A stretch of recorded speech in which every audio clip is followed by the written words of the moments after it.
Tapos nagtanong. Sige na. Kailangan mo talaga ng kutsara. Ito Ang sarap ng amoy. kamuti tops ni Tapsia. Ni Tapsia. Ang sarap ng ano. Ano nga to? Fish sauce. Bagoong isda. English siya, pero ako Tagalog. Translate ka. Dagdagan pa ba? Dagdagan mo pa kasi marami pa to eh. Tapos meron kaming ihahalong pipino, guys. Then, lagyan na ng suka. May pang real siya. Pasa mo yan sa akin. Oo. Yan. Dagdagan mo pa. Para nangasim na ako. Sarap. Wala, gusto ko nang kainin siya na ano. Kahit yan. Pero mas masarap pa yan pag ihalo natin yung ating cucumber. Ayan yung aking bisitang dalaga. Visit?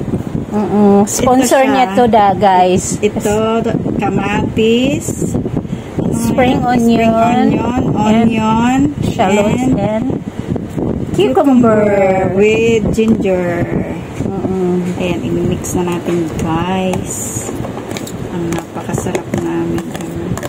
Mag-crave si Twinkle Bee. Mas masarap to. Parang kulang sa buko. Yeah, I told you need to add more.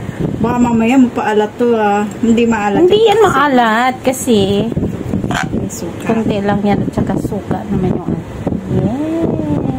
Pareho ba nito yun sa akin? Oo, same brand dyan. Ay, oo.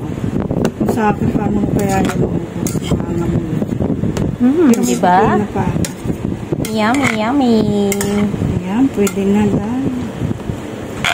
Sarap. Tapos yung kamote nila dito, guys, napakalutong ng parang sa ano yan? Kangkong. Sarap. Kakain na kami. Inisip ko nga, mamaya na to kay ma'am pag nandito si Ma'am Sami. Sinabi ko nga sa iyo na masarap tong partner sa seafood. Sa seafoods. Guys, meron kaming sweet potato top salad with cucumber. Pipino. And then may bagoong. Naaamoy ko yung sa akin, ang bango. Ay, manguong. Kain na ba tayo? May manguong. Anong oras na ba? Ayan na siya, guys. Kain na. 12 na agad. Bilis.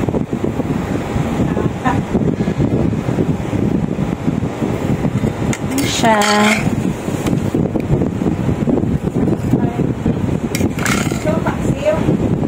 No. Ayoko ng paksiw. Ikaw lang. Guys, may bisita kami. Kaya, masarap ang ulam namin. Ano yung kinontinuous mo? Hindi. Another. Grabe siya. Kaya, ito yung aming ulam. Ito lang. At saka yung may paksiw. There. Then, tingnan mo, nagkakamay yung bisita ko. Sarap na sarap. Mag-lunch muna kami, guys.